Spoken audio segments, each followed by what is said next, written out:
కేసులు, అబద్ధపు హామీలు, నయవంచన, మోసాలు, ఎలక్షన్ మేనిఫెస్టోలు అన్ని తుంగలు దొక్కి కేవలం కేసీఆర్ గారి కుటుంబాన్ని, పార్టీని బదనాం చేసే కార్యక్రమంలో తప్ప పరిపాలన చేసేటువంటి ఆలోచన లేదు వాళ్ళకు. జనరల్గా ప్రతిపక్షం నుంచి ఏదన్నా విమర్శ వస్తే ఆత్మవిమర్శ చేసుకొని సరి చేసుకోవాలని ప్రయత్నం చేస్తారు, కానీ అక్కడ కనిపిస్తలేదు. ఇవాళ మాటి మాటికి ఈ కార్ రేసింగ్, అవినీతి. దయచేసి మీ ముందర నేను ఒక స్పోర్ట్స్ మినిస్టర్ కూడా పనిచేసిన కనుక అనేక దేశాల్లో కూడా నేను స్పోర్ట్స్ ఈవెంట్లో కూడా పోయినా కనుక మరి అటు మేము ఈ దేశ ప్రతిష్టను పెంచడానికి చేసినటువంటి ప్రక్రియ ఇది. వాళ్ళు వచ్చిన తర్వాత వాళ్ళు ఏమైనా స్పోర్ట్స్ ఈవెంట్ చేసిందంటే వాళ్ళు అందాల పోటీలు నిర్వహించారు.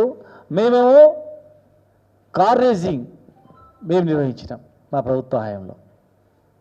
దానికి మీరు పోలిక చూడండి.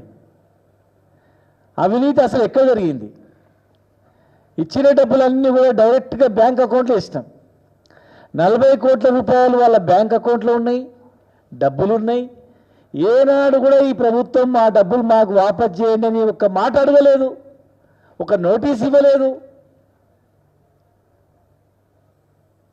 లేదా ఆ బ్యాంకులో ఉన్నటువంటి అకౌంట్ సీజ్ చేసి ఆ పైసలు వాపస్ ఇవ్వాలని చెప్పి ఒక చట్టపరమైనటువంటి యాక్షన్ కూడా అక్కడ తీసుకోలేదు.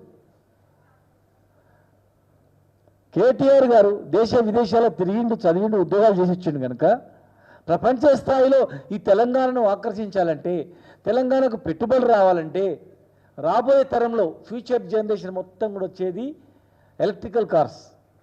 ఎందుకంటే సముద్రంలో పెట్రోలు, డీజిల్ అనేది అంతరించుకుపోతూ ఉంది. ఫ్యూచర్ మొత్తం వచ్చేది ఎలక్ట్రికల్. పొల్యూషన్ పోవాలంటే, రోగాలు రాకుండా ఉండాలంటే ఎలక్ట్రికల్ కార్ అని ప్రపంచమే మొత్తం అధ్యయనం చేస్తూ ఉంది, వరల్డ్ వైడ్ మొత్తం కూడా. ఫ్యూచర్లో జరగబోయేటువంటి దానికి ఇప్పటి నుంచే మనం నాంది చేయాలి. ఇక్కడ ఎలక్ట్రికల్ ఈ కార్ రేసింగ్ పెట్టినట్లయితే ప్రపంచంలో ఉన్నటువంటి ఎలక్ట్రికల్ వెహికల్స్ మొత్తం కూడా తెలంగాణ వైపు, ఇండియా వైపు దృష్టి వస్తుందని చెప్పి ఆలోచనతో ఇక్కడ పెట్టిండు.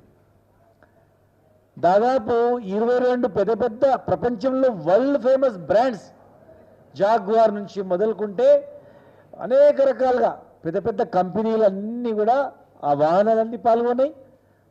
ప్రపంచ స్థాయిలో కార్ రేసింగ్లో ఉన్నటువంటి స్పోర్ట్స్ మెన్స్ చాలామంది కూడా ఆ పాల్గొనే వాళ్ళందరూ కూడా హైదరాబాద్కు వచ్చారు. ప్రపంచంలో ఉన్నటువంటి వాళ్ళందరూ వీక్షించారు. సపరేట్ లైవ్ ఉంటుంది.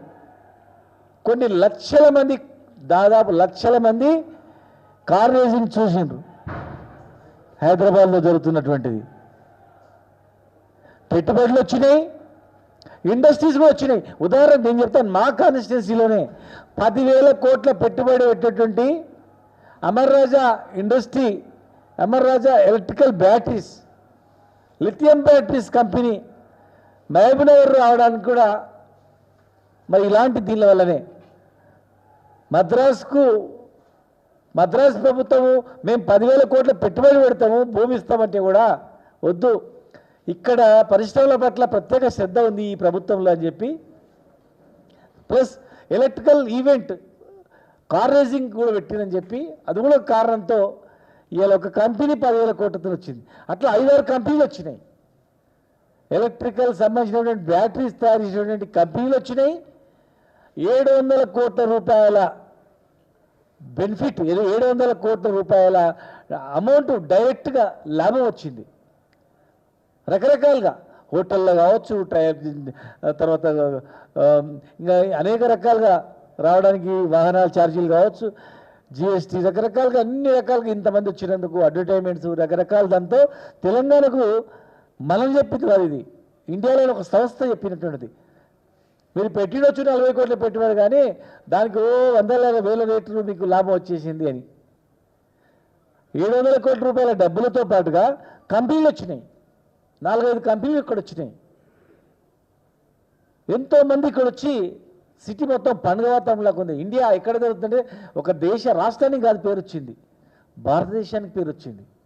భారతదేశానికి పేరు వచ్చి భారతదేశంలో ప్రపంచ పటంలో ఈ ఈవెంట్ మీద క్రేజీ వాళ్ళందరూ ఎక్కడైతుందంటే హైదరాబాద్ ఇండియాలో అవుతుందా, హైదరాబాద్ అవుతుందని చెప్పి చర్చించుకున్నారు. అంటే కేటీఆర్ గారు చేసింది కంపెనీలు రావడానికి ఆకర్షించడం తప్ప తెలంగాణకు పెట్టుబడులు రావడానికి చేసిన ప్రయత్నం తప్ప, అంటే తెలంగాణకు పెట్టుబడులు వచ్చినందుకు కేసు పెడతారా? దాదాపు 20-30 పెద్ద పెద్ద వాళ్ళు ప్రపంచ స్థాయి కంపెనీలు తెలంగాణకు వచ్చి చూసినందుకు కేసు పెడతారా? వేలాది మంది వచ్చి హైదరాబాద్లో ఉండి ఈ ఈవెంట్ చూసి పోయినందుకు కేసు పెడతారా? తెలంగాణ ప్రతిష్టను పెంచినందుకు పెడతారా? దీనివల్ల ఏం నష్టమని చెప్పండి. 40 కోట్లు అంటున్నారు కదా. మీరు పేపర్ల టీవీలలో చూస్తున్నాం, వేములవాడ గల భోజనానికి 10,000 ప్లేటుకు 10,000 రూపాయలు వేసిరని చెప్పేసి అని, వేలు కోట్లు వృధా చేస్తున్నారని చెప్పని. ఒక ప్లేట్ భోజనానికి 10,000 రూపాయలు ఉంటుందా? ఇక్కడ 40 కోట్లు అకౌంట్లో వేసి బ్యాంక్ అకౌంట్లో వేసి ఆ డబ్బులు ఉన్నాయంటే, ఒకవేళ మీకు 40 కోట్ల రూపాయలు వల్ల మొత్తం ఖజానాకు కష్టమైపోయింది, వృధా చేసింది అనుకుంటే, మీరు ఆ 40 కోట్ల రూపాయలు ఆ కంపెనీ దగ్గర ఉన్న డబ్బుల్ని వాపసు తీసుకోండి, రికవర్ చేయండి. కంపెనీలో డబ్బులు ఉన్నాయి కదా బ్యాంక్ అకౌంట్లో, మీరు రికవరీ చేయకుండా అడిగితే కూడా వాడు పడేస్తాడు. మీ చర్యల వల్ల సెకండ్ ఈవెంట్, థర్డ్ ఈవెంట్ మీరు కంటిన్యూ చేయలేదు. ఒక అకస్తున తెలంగాణ ప్రతిష్టను పక్కన పెట్టింది. మీరు ఒక వ్యక్తిని బదనాం చేయాలని దృష్టి పెట్టుకొని 2 ఈవెంట్లలో మీరు నడిపించలేదు. ఒకవేళ మీరు 2 ఈవెంట్లు 10,000తోనో లేకపోతే 1 కోటితోనో 2-3 కోటితో నడిపించింటే, ఇన్ని పైసలు మేము 2 కోట్లతోనే మేము నడిపించుతాం, 2 ఈవెంట్లు మీరు ఇన్ని పైసలు వేస్ట్ చేసి అదని అర్థం ఉండే. మీరు నిర్వహించకుండా ప్రతిష్టను లోపలేసి, యాక్చువల్గా వేరే దేశాలు అయితే ఎవరైనా ప్రభుత్వం మీద రద్దు చేస్తే ఆ ప్రభుత్వం మీద వాళ్ళు యాక్షన్ కూడా తీసుకుంటారు. ఫోన్లో వదిలిపెట్టిన వాళ్ళు కంటిన్యూ చేయకుండా మీరు 40 కోట్ల రూపాయలను కేటీఆర్ ఏదో తిన్నట్లు, కేటీఆర్ మొత్తం 40 కోట్ల రూపాయలను ఆయన బ్యాంకులో వేసుకున్నట్లు, ఆ బ్యాంకులో ఎక్కించి డ్రా చేసి తీసుకొచ్చుకున్నట్లు. తెలంగాణ ప్రజలారా ఒక్కసారి మీరు ఆలోచన చేయండి, ఎక్కడ పోతుంది రాష్ట్రం? ఈ ప్రభుత్వం దృష్టి పెట్టాల్సింది రైతులపైన, ఈ ప్రభుత్వం దృష్టి పెట్టాల్సింది విద్యార్థులపైన, ఈ ప్రభుత్వం దృష్టి పెట్టాల్సింది బడుగు బలహీన వర్గాలపైన, ఈ ప్రభుత్వం దృష్టి పెట్టాల్సింది విద్యపైన, ఆరోగ్యం పైన. ఈరోజు హాస్పిటళ్లలో పనిచేసే సిబ్బందికి జీతాలు లేవని చెప్పి అడకతింటున్నారు. ఇవాళ పేపర్లు చూసినాం, ఆయాలు కానీ పనిచేసే వాచ్మెన్లు కానీ ఊడ్చేటోళ్ళు కానీ పారిశుద్ధ్య కార్మికులు కానీ హాస్పిటల్ పనిచేసే వాళ్ళకు జీతాలు లేవని 6 నెలల నుంచి జీతాలు లేవు. మరి 6 నెలలు జీతాలు లేకపోతే క్లీనింగ్ ఎట్లా చేస్తాడు? హాస్పిటల్ శుభ్రపరచ ఎట్లా చేస్తాడు? రోగాలు ఎక్కువ వస్తే హాస్పిటల్లో జాయిన్ అవుతారా? అసలు అపరిశుభ్రంగా ఉంటే హాస్పిటల్లో జాయిన్ అవుతాడా? మీరు దృష్టి పెట్టాల్సింది హాస్పిటళ్ళ పైన, స్కూళ్ళ పైన, రైతుల పైన, రైతు బంధు పైన, ఉద్యోగాల పైన. ఉద్యోగాలు వచ్చేటువంటి అవకాశం ఉన్నటువంటి ఈ రేసింగ్ వల్ల వచ్చే కంపెనీలు పెట్టుబడులు వచ్చే అవకాశం ఉన్నదాన్ని ఉపయోగించుకోకుండా దీని